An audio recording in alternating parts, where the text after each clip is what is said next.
জনরোষ কাকে বলে দেখে নিন, এখনো হয়নি। আমরা বলেছি হিংসা নয়। কথায় কথায় টিএমসির নেতারা কুণাল ঘোষ, ববি হাকিম বলতে এটা জনরোষ, আমাদের লোক মার খেলে। আমি বলবো একবার জনরোষ দেখাবো, যে গায়ে কাপড় থাকবে না, চামড়া থাকবে না। সেই জন্য সাবধান থাকুন। যেতে চাইছেন না, উনি রেজিগনেশন দিতে চাইছেন না, তাহলে কি ডবল ইঞ্জিন সরকারের বদলে আমরা এবার ডবল মুখ্যমন্ত্রী সরকার পাবো রাজ্যে?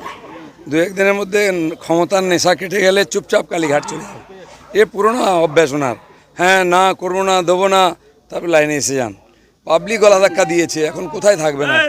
রিটায়ারমেন্টের বয়স হয়ে গেছে, পাবলিক বলছে সন্ন্যাসে যান, ম্যান্ডেট এসে গেছে। তার বিরুদ্ধে উনি কোর্টের বিরুদ্ধে যাবেন, নির্বাচন কমিশনের বিরুদ্ধে যাবেন, সংসদের বিরুদ্ধে যাবেন, এখন পাবলিকের বিরুদ্ধে যাবেন।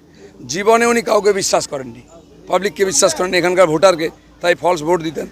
পুলিশকে বিশ্বাস করতেন না, আর পার্টি লোককে বিশ্বাস করতেন না, এখন পাবলিক ওনাকে বিশ্বাস করেনি। এই ক্ষেত্রে যেটা আপনি একটা টার্ম ইউজ করেছিলেন, ওই টার্মটার একবার আপনার কাছ থেকে শুনতে চাই। শাড়ি পরা। হ্যাঁ, শাড়ি পরা ডোনাল্ড ট্রাম্প তার একদম জীবন্ত নমুনা। আর আজ আমি বলিনি, 2 বছর আগে বলেছি যে ট্রাম্প যেদিন নাটক করছিলেন যে আমি ছাড়বো না, আমি হারিনি, লোকজনকে রাস্তায় নামিয়েছিলেন, সেদিন আমি বলেছিলাম আমাদের এখানে শাড়ি পরা ট্রাম্প আছেন, ইনি হারলেও ক্ষমতা ছাড়বেন না। দেখুন সেটা ঠিক হয়েছে, আর ওনার মতো ইনাকেও জিতে হয়। 4 জনের নাম মুখ্যমন্ত্রী হিসেবে তীব্র জল্পনায় উঠে আসছে, তার মধ্যে আপনার নামটা আছে। যতক্ষণ না হচ্ছে আপনার নামটাও ঢুকিয়ে দিন, কিচ্ছু করেন না। জল্পনা করতে কি আছে, লটারি করব। দাদা, নাজার থানার ওসি সহ অনেকেই বলেছে যেভাবে পোস্টপোল ভায়োলেন্স হচ্ছে, পুলিশ কার্যত পুলিশও আক্রান্ত হচ্ছে। কোনো ভায়োলেন্স হয়নি। আমি খড়গপুরে বলতে পারি, টিএমসির লোকেরা টিএমসির অফিস ভাঙছে, দখল করছে, মারছে। জোর করে পুলিশ দিয়ে লোককে টিএমসি করানো হতো।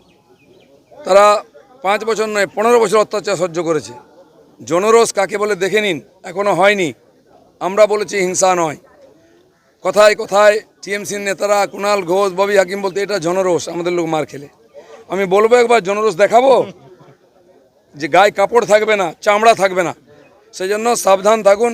আপনার খোকাবাবু যে ডায়লগ দিয়েছে, 4 তারিখের পরে কোন দিল্লির বাপ দেখে নেবে। তোর বাপ কোথায়? তোদেরকে কে দেখবে? তোদের তো বাপই ছিল না কোনোদিন, মাই ছিল খালি। বড় কথা বলিস। বিজেপি বলে বেঁচে আছো, নাহলে সব গাছে টাঙা হতো। এখন আমি বলছি আমাদের কর্মীদেরকে ছাগলদের মেরে বদনাম হয়েও না, ছুঁচো মেরো না, মারলে বাঘ মেরো, সিংহ মেরো, দিলীপ ঘোষের মতো। আচ্ছা, মমতা বন্দ্যোপাধ্যায়, অভিষেক বন্দ্যোপাধ্যায়ের বাড়ির সামনে থেকে সমস্ত পুলিশ, অতিরিক্ত সমস্ত গার্ডের সব কিছু রিমুভ, সরিয়ে নেওয়া হলো। দিল্লির বঙ্গভবনে 42 জন পুলিশ ছিল, 72 জন বসে বসে খেত। আর এখানকার পেটি পেটি টাকা যেত গাড়ি করে, ট্রেনে করে, সেগুলো জজ থেকে আরম্ভ করে সবাইকে দেওয়া হতো। সব তথ্য আমার কাছে আছে। কোনো পাবলিককে, বাংলার লোককে ওখানে রুম দেওয়া হতো না, আমাদেরও দেওয়া হতো না। এমপিদের এমএলএদেরকে তাদেরকে লাত মেরে তাড়ানো হয়েছে। আর এখানে কালীঘাটের যে রাস্তা, হরিশ মুখার্জি রোড, একদিন বন্ধ ছিল, সেটা খুলে গেছে। এরকম পশ্চিমবাংলায় কোনো ব্যারিকেড থাকবে না, কারোর সামনে সব খুলে দেওয়া হবে। রসায়ন জনগণ অনেক আগের থেকে মন ঠিক করে রেখেছিল, আপনারা বুঝতেই পারেননি। আমি ভোটের দিন আগেও, ভোটের দিন সকালেও বলেছি 200-এর বেশি আসন পাবো, রিভার্স হবে। তাই হয়েছে। যে মানুষের সঙ্গে থাকে, মানুষের মনের কথা বোঝে, সে জানে মানুষ কত কষ্টে ছিল।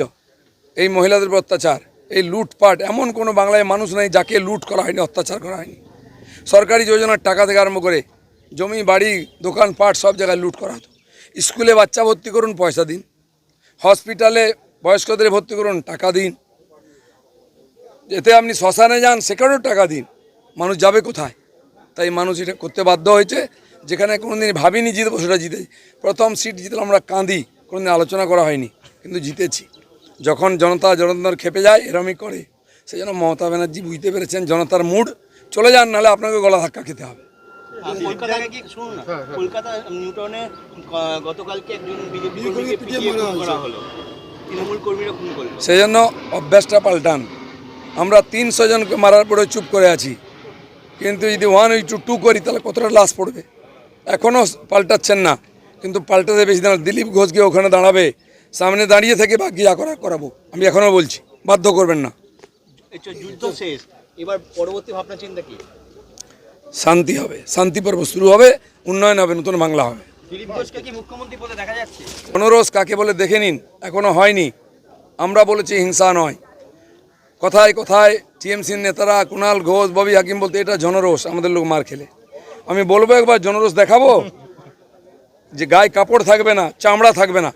সেই জন্য সাবধান থাকুন। যেতে চাইছেন না, উনি রেজিগনেশন দিতে চাইছেন না, তাহলে কি ডবল ইঞ্জিন সরকারের বদলে আমরা এবার ডবল মুখ্যমন্ত্রী সরকার পাবো রাজ্যে? দু একদিনের মধ্যে ক্ষমতার নেশা কেটে গেলে চুপচাপ কালীঘাট চলে যাবে। এ পুরোনো অভ্যাস ওনার। হ্যাঁ, না করবো না, দেবো না, তারপর লাইনে এসে যান। পাবলিক গলা ধাক্কা দিয়েছে, এখন কোথায় থাকবে না? রিটায়ারমেন্টের বয়স হয়ে গেছে, পাবলিক বলছে সন্ন্যাসে যান, ম্যান্ডেট এসে গেছে। তার বিরুদ্ধে উনি কোর্টের বিরুদ্ধে যাবেন, নির্বাচন কমিশনের বিরুদ্ধে যাবেন, সংসদের বিরুদ্ধে যাবেন, এখন পাবলিকের বিরুদ্ধে যাবেন। জীবনে উনি কাউকে বিশ্বাস করেননি, পাবলিককে বিশ্বাস করেননি, এখানকার ভোটারকে, তাই ফলস ভোট দিতেন। পুলিশকে বিশ্বাস করতেন না, আর পার্টি লোককে বিশ্বাস করতেন না, এখন পাবলিক ওনাকে বিশ্বাস করেনি। এই ক্ষেত্রে যেটা আপনি একটা টার্ম ইউজ করেছিলেন, ওই টার্মটার একবার আপনার কাছ থেকে শুনতে চাই। শাড়ি পরা। হ্যাঁ, শাড়ি পরা ডোনাল্ড ট্রাম্প তার একদম জীবন্ত নমুনা।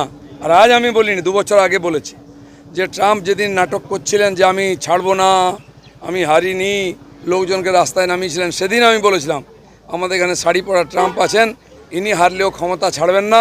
দেখুন সেটা ঠিক হয়েছে, আর ওনার মতো ইনাকেও জিতে হয়। 4 জনের নাম মুখ্যমন্ত্রী হিসেবে তীব্র জল্পনায় উঠে আসছে, তার মধ্যে আপনার নামটা আছে। যতক্ষণ না হচ্ছে আপনার নামটাও ঢুকিয়ে দিন, কিচ্ছু করেন না, জল্পনা করতে কি আছে, লটারি করব। দাদা, নাজার থানার ওসি সহ অনেকেই বিরুদ্ধে যেভাবে পোস্টপোল ভায়োলেন্স হচ্ছে, পুলিশ কার্যত পুলিশও আক্রান্ত হচ্ছে। কোনো ভায়োলেন্স হয়নি। আমি খড়গপুরে বলতে পারি টিএমসির লোকেরা টিএমসির অফিস ভাঙছে, দখল করছে, মারছে। জোর করে পুলিশ দিয়ে লোককে টিএমসি করানো হতো। তারা 5 বছর নয় 15 বছর অত্যাচার সহ্য করেছে। জনরোষ কাকে বলে দেখে নিন, এখনও হয়নি। আমরা বলেছি হিংসা নয়। কথায় কথায় টিএমসির নেতারা কুণাল ঘোষ, ববি হাকিম বলতে এটা জনরোষ, আমাদের লোক মার খেলে। আমি বলবো একবার জনরোষ দেখাবো যে গায়ে কাপড় থাকবে না, চামড়া থাকবে না। সেই জন্য সাবধান থাকুন। আপনার খোকাবাবু যে ডায়লগ দিয়েছে 4 তারিখের পরে কোন দিল্লির বাপ দেখে নেবে, তোর বাপ কোথায়? তোদেরকে কে দেখবে? তোদের তো বাপই ছিল না কোনোদিন, মাই ছিল খালি। বড় কথা বলিস, বিজেপি বলে বেঁচে আছো, নাহলে সব গাছে টাঙা হতো। এখন আমি বলছি আমাদের কর্মীদেরকে ছাগলদের মেরে বদনাম হয়েও না, ছুঁচো মেরো না, মারলে বাঘ মেরো, সিংহ মেরো, দিলীপ ঘোষের মতো। আচ্ছা, মমতা বন্দ্যোপাধ্যায়, অভিষেক বন্দ্যোপাধ্যায়ের বাড়ির সামনে থেকে সমস্ত পুলিশ, অতিরিক্ত সমস্ত গার্ডের সব কিছু রিমুভড, সরিয়ে নেওয়া হলো। দিল্লির বঙ্গভবনে 42 জন পুলিশ ছিল, 72 জন বসে বসে খেত, আর এখানকার পেটি পেটি টাকা যেত গাড়ি করে, ট্রেনে করে, সেগুলো জজ থেকে আরম্ভ করে সবাইকে দেওয়া হতো। সব তথ্য আমার কাছে আছে। কোনো পাবলিককে, বাংলার লোককে ওখানে রুম দেওয়া হতো না, আমাদেরও দেওয়া হতো না, এমপিদের মেলেদেরকে, তাদেরকে লাত মেরে তাড়ানো হয়েছে। আর এখানে কালীঘাটের যে রাস্তা, হরিশ মুখার্জি রোড, একদিন বন্ধ ছিল, সেটা খুলে গেছে। এরকম পশ্চিমবাংলায় কোনো ব্যারিকেড থাকবে না, কারোর সামনে সব খুলে দেওয়া হবে। দাদা, এই জয়ের পেছনে রসায়নটা কি? রসায়ন জনগণ অনেক আগের থেকে মন ঠিক করে রেখেছিল, আপনারা বুঝতেই পারেননি। আমি ভোটের দিন আগেও, ভোটের দিন সকালেও বলেছি 200-এর বেশি আসন পাবো, রিভার্স হবে। তাই হয়েছে। যে মানুষের সঙ্গে থাকে, মানুষের মনের কথা বোঝে, সে জানে মানুষ কত কষ্টে ছিল। এই মহিলাদের উপর অত্যাচার, এই লুটপাট, এমন কোনো বাংলায় মানুষ নেই যাকে লুট করা হয়নি, অত্যাচার করা হয়নি। সরকারি যোজনার টাকা থেকে আরম্ভ করে জমি, বাড়ি, দোকানপাট, সব জায়গায় লুট করা হতো।